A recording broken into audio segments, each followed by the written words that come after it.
soo korodhay ee khasnada dawladda ku dhacday si wanaagsan loo isticmaalay haday tahay kordhintii mushaharka dhammaan shaqaalaha dawladda iyo ciidamada qaranka haday tahay iskuulada hoose waxbarashadooda oo macallimiinta ay dawladdu kafaala qaado bilaash laga dhigay iyo haday tahay guud ahaan waxqabadka balaaran ay muujisay xukuumaddu saddexda sanadood waxa yani indhuhu si weyn u qaban karaan oo si xoogan runtii loo arki kara oo budgetka si weyn looga dheehan kara mashaariic horumarineed oo ku jirta oo qiimo weyn dalka u leh oo ay kamid tahay kuwa ugu muhiimsan ay runtii ay ugu horeyso darajadii ciidanka ee qaranka Soomaaliland oo budgetkeeda la geliyay oo miisaaniyada la ansixiyay runtii ku jirta 2 milyan oo dollar oo runtii darajada ciidanka ayna ku talagal ku yahay darajadii saraakiishii sare iyo jananadii madaxweynuhu bixiyay dhammaanba ciidanka Soomaaliland in halka ugu hooseysa ilaa halka ugu sareysa darajo uu mushahar ku qaata inay dhacdo oo ina dhacaysa hadii la yiraahdo sanadkan waa waxyaabaha runtii qiimaha leh tiyo budgetka oo u baahan doono darajada ciidanku 2 bilyan oo ka badan yahay oo tagi doono ku dhawaad ilaa 8 bilyan oo dollar 8 milyan oo dollar qaybaha kale waxay gali doonaan sanadkan hadda aynu guda gali doono 2014 ayaa inta kale ee darajadaasi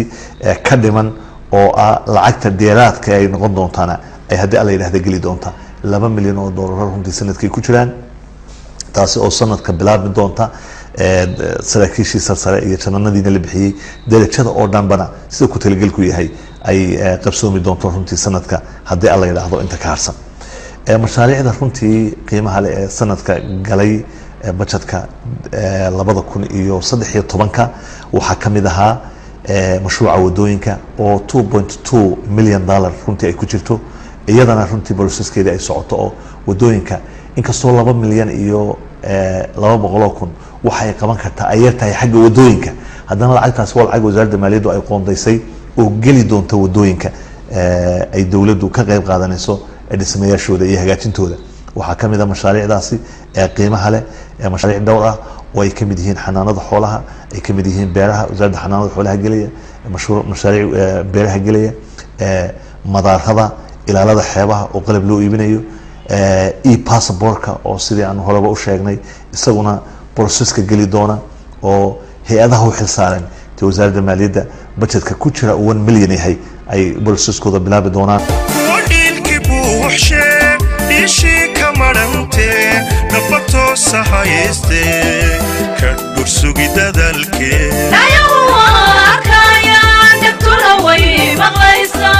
waana dhaxaluyaal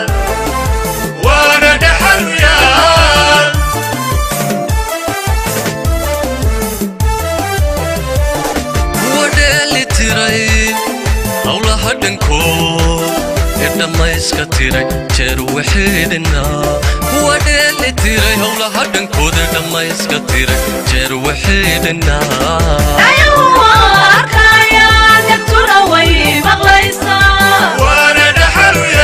iyaglelitaanka dhismayaal qurux badan iyo xafiisyo dawladdu yeelataa waa astaanta horumarka dalka muraayadiisa ah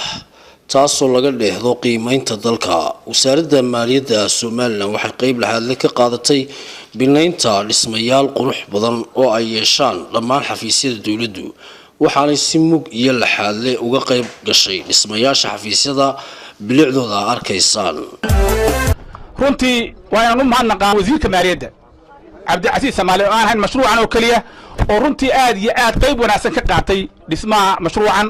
dhismaha mashruuca aroori اسمها مشروع قول عادي dhismayaasha xarumaha wasaaradda xanaanaha qaar imaka soo socda qaar annaku aanu furnay anaa cid ugu yeedhan xarumooyinka wasaaradda xanaanaha xoolaha gobollada iyo degmooyinka oo 10 iyo 20 bac gaaraysa sanadkanna imika bisha soo socotana 3 meelood 6 meelood aanu furayno 3na wasaaradda maaliyaddu dhistay 3na hay'adu nagu caawiyeen aad iyo aad baan mahad ballaan u jeedinayaa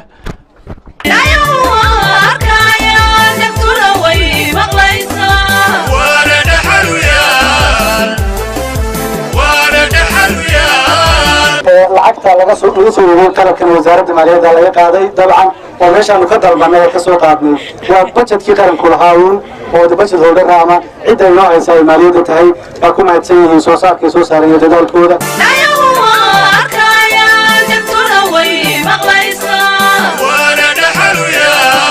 wasaaradda maaliyadda la'aanteed wasiirka maaliyaddu hadaanu noo jajabnayn oo aanu dhaqaalaha markaanu ka hadalno aan wasaaradda waxbarashada hormarinayn waxa maanaan gaarsiineen ummadda isagana ana ugu mahadnaqaya wuxuu nagala shaqeeyay baa idin soo gaara marka runtii mahadnaqa isaguna xoog buu ugu jiray xukuumad ahaan qayb weyn baynu ka qaadanay waxaan u mahad celinayaa wasiirka maaliyadda oo sanadkii hore iga ogolaaday codsigaygii ahaa in lagu daro miisaaniyadda lacagta ka dhiman lagu dhammaystirayo miisaaniyadda sanadkan ay ku jirtaa waxa ka dhimanna waanu dhammaystiranaa wasiirkii maaliyadda xaggan iga taagan wasiir waan kaa mahad celinaya wasiirka maaliyaddu isagoo gudoomiye ku-xigeenka baarlamaanka ah basas soo qaada caruurta naafada ah ee curyaamiinta ah oo iskuullada keenay jeebkooda ka bixin jiray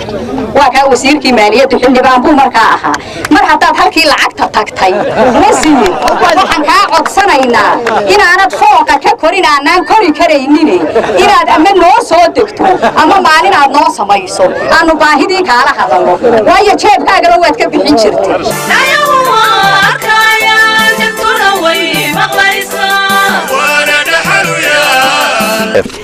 xaruntan in yar ka yar 3 sanadood ka hor baanu dhagax dhignay xaruntan inay aad iyo aad u hagaagaysa anigu ilaahay baan ugu mahadnaqayaa markiiba waan gartay markaanu ceelkii maalintii qodnay biyihii ceel laga helay intii u badnayd baa ka soo booday alxamdulillaah rabbil caalamiin ceelkana dawladda Soomaaliland baanu ugu mahadnaqaynaa waxa kale aanu u mahadnaqaynaa wasiir Samsam iyo wasiir Cabdilcaziis oo labaduba si hagar la'aana budgetkii ugu daray dhaqaale xaruntan oo wixii ay hablaha iyo hay'adaha reer Soomaaliland ama dibadda joogaan ama gudaha joogaan laga ururiyay iyaguna wax ku beeriyay aad iyo aad baanu idinku mahadnaqaynaa dawladda Soomaaliland oo labada wasiir ay hormuud ka ahaayeen lacagtan loo ururiyay farxad weyn bay noo tahay inaynu nimaadno xaruntan agoomaha oo ay marwa aamini dhagax dhigtay meel wanaagsanna runtii maraya maanta dhismahaasi marayo xaruntan agoomaha waa xarun runtii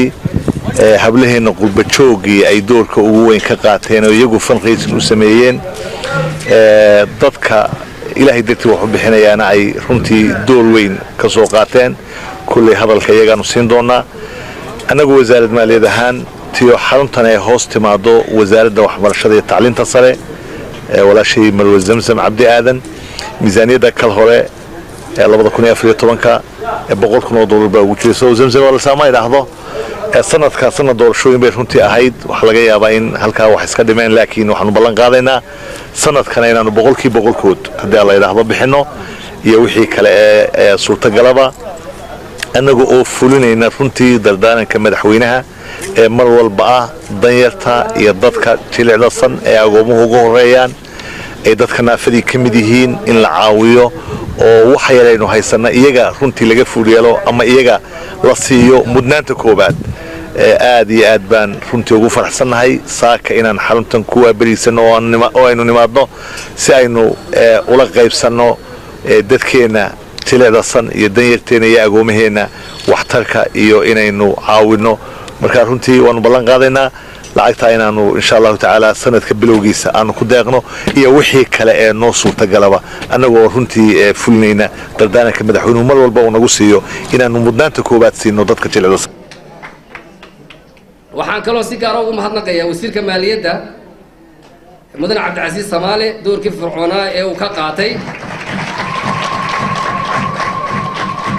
dhismaha howlkan quruxda badan iyo kordhinta ay dowladda hadda talada haysaa ay kordhisay kabkii jaamacadaha la siin jiray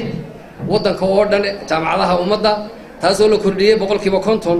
ma haddaana dowladda iska leh munaasabadan qaaliga ah ee khusaysa cilmiga iyo aqoonta iyo mustaqbalka ubadkeenna inaynu maanta isugu nimaadno ilaahay baa subxaanahu wa tacaala mahadle ilaahay baa mahadle wax badan oo wanaagsan iyo nicmooyin badan oo aynaan koobi karaynna siiyey ilaahay baynu u mahadnaqaynaa alxamdulilaahi rabbilcaalamiin baynu leenahay laka shukr walaka alxamdu yaa rabbanaa baynu leenahay ilaahow adaa ku mahadle waxyaabaha badan iyo nicmooyinka badan eedna siisay ean la koobi karayn wain tacudduu nicmatallaahi laa tuxsuuha haddaad tiriya tidhaahdaan ama aynu isnaana tiriya nicmooyinka ilaahayna siiyey ilaahay koobi kari maysaan buu yidhi ma koobi karree ilaahay baynu uga mahadnaqaynaa subxaana wa tacaala waxaynu leenahay ilaahu noo ziyaadi oo hanaga nuqsaamin munaasabaddan qaaliga ah mahad ilaahay baa iska leh mahadda labaad runtii waxaa leh walaalkeen axmed daahir yuusuf axmed daahir cilmi oo ah agaasinka iyo howlwadeenka iyo qabanqaabiyaha librarigan nationalka ah ee hargeysa laga dhisayo iyo tiimka la shaqaynaya hable iyo wiilalbale guda iyo dibadba jooga ee kala qayb qaatay anigu runtii waxaan kula kulmay london 18 May 2 sano ka hor markii ay fikraddu cusbayd waan ku dhiirigeliyey waxaanan u ballan qaaday inaan la shaqayn doono xukuumad ahaan oonu gacan siin doono ilaahay baa subxaana wa tacaala mahadle axmed daahir waan u mahadnaqaya waxaana leeyahay runtii fikraddii wax walba fikrad bay ka bilaabantaa talay ka bilaabantaa fikrad bay ka bilaabantaa dabadeedna meel bay gaadhaa marka dad u kaco fikradda marka dad u kaco dad nooleeya ay u kacaan meel bay runtii gaadhaa isaga iyo dadka la shaqeeyey ee guda iyo dibadba mahad weyn baan runtii u celinaynaa fikrad wanaagsan iyo talo wanaagsan bay keeneen oo qarankan iyo ummaddan reer somalilan oon kala soocnayn wax u taraysa garabkoodaynu istaagaynaa waynu la dhisaynaa waxbaynu la qabanaynaa waxaan leenahay ilaahay idinka abaaliyo haddii in badan aynu ku mashquulsannaho qof walba ku mashquulsan yahay wax isaga gaarka u ah ee uu gaarka u leeyahay waxa mudan inaynu marar badan ka fikirro waxaynu wada leenahay oon la kala lahayn oo dadka oo dhan ay wada leeyihiin oo ka jiil waxayna taraya runtii oo inoo faa'iideynaya sanaadiiqda inoo buuxsantay ee inooga buuxsantay maal iyo wax wal aynu u baahnaynba ilaahay haddaynu u mahadnaqnana ilaahay wuu inoo sii ziyaadin miisaaniyadda dawladdu markii ay la wareegtay xukuumadda xisbiga kulmiye ee uu madaxweynaha ka yahay mudane axmed maxamed maxamuud silaayo 740 milyan oo dollar bay ahayd sanadka 2015 ee aynu gallayna 251 milyan iyo 300 oo kun weeye الحمد لله رب العالمين إله نو زيادي وهنغا نقسامين فضلك إلهي بين وصول تغشي فضلك هوغانك وناكسن قلن كان هوغامين يا مدن أحمد محمود سلايو يتيم كلا شقينا يا أي كسو تغشي واتا أينو هو يسنين إلى ندوغ عد وإلى جبوتي قادة إلى عير شيخ قادة إلى ندسنو واتا أينو هو يسنين وضد برع إلى عير قابة إلى ندسنو waataa aynu ku haminay ee ay sida wanaagsan u socdaan waddooyinka kala duwan hadday noqoto ta salaxley hadday noqoto ta dhowiguule hadday noqoto ta degmada alaybaday hadday tahay tii boolmoo dhammaystirantay hadday tahay dowga cadaynu maanta joogna intaba hamigaa dadku wuxuu yimid markay arkeen xukuumad wax la qabanaysa oo markay 5 kilomitir ama 2 kilomitir dhisaanba 1 kilomitir xukuumad ku daraysa markay heleen ayay ku dhiirradeen oo ay kuntadeen alxamdulilah aynu dhaahno walaalayaal munaasabadan qaaliga ah runtii aad iyo aad ka qiimaha badan oo dhankii wadooyinka iyo dhan walba runtii nolosha dadka taabanaysa waxaan qiraynaa in xukuumaddu ay si weyn isku garab taagi doonto degaankan iyo degaan wal oo reer somalilanaba waa dhab inay xukuumaddu wax badan dadka la qabato waxaase iyaduna xaqiiqo ah in baahida aynu qabnaa mar walba ay ka ballaadantoy ka weyn tahay waxaynu haysanno baahida aynu qabno iyo baahida dalkeenu qabaa waxay mar walba ka badan tahay waxaynu haysanno wadooyinka iyo jidadka waaweyni iyo waxyaabo badan oo kaloo maanta qabsanayba waa waxyaabaha dawladaha lagu caawiyo adduunyadu ay ku caawiso adduunyadu weli inama ictiraafin biidni illaahi tacaala si dhaqsan aynu ictiraafi doonaa waxay naga maqan oo ictiraafka ay naga maqan mucaawino dawligaynu heli lahayn waxaynu see runtu tahay inaynu gaadhnay wax aanay gaadhin dawlada la aqoonsan yahay meelo aanay gaadhin inaynu gaadhnay baa wax ilaahay subxaana wa tacaala loogu mahadiyaa ilaahay baynu ugu mahadnaqaynaa haddii degaanka iyo dadkiisu ay hoos codka u dhigayeen inay dowladda wax weydiistaan waxaa leeyahay kor u qaada niman hadlan hooyaday qadisa kor u qaada codka kor ha loo qaado dowladduna cid walba bulshadeenna goboladeenna degmooyinkeenna saaad u arkaysaan meel aanay horumarka dalka ka qayb qaadanin runtii ma jirto ee hadday dowladdu ka qayb qaadatay dowgan oo la sheegay tii wasiirku sheegi doono lacag tii ay kaga qayb qaadatay in badan oo kalena ay kaga qayb qaadan doonto haddaanu nahay wasiiradii deegaankan ka soo jeeday lacagta ay dowladdu bixisay annagaa bixinay oo soo saaray alxamdulilahi rabbilcaalamiin magaca dowladdaana lagu bixiyey alxamdulilah ta shaksigaana waanu ka qayb qaadanay kelmaddaa waxa sheegi doonta walaashii samsamo iyadaa og intaas si shaksi aanu uga qayb qaatay dowga haddii saaxiibaday aanay sheegin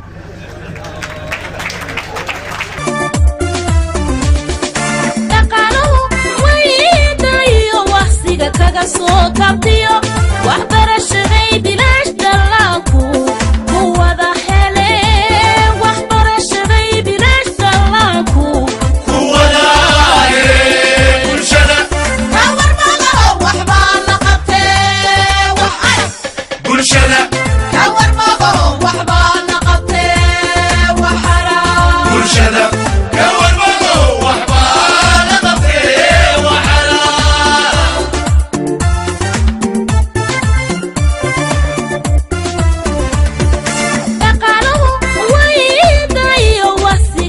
soo kabtiyo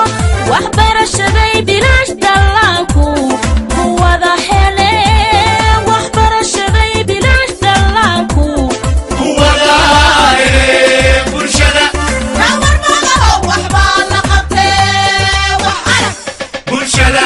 kawarmada waxbaa la qabtee wax arag bulshada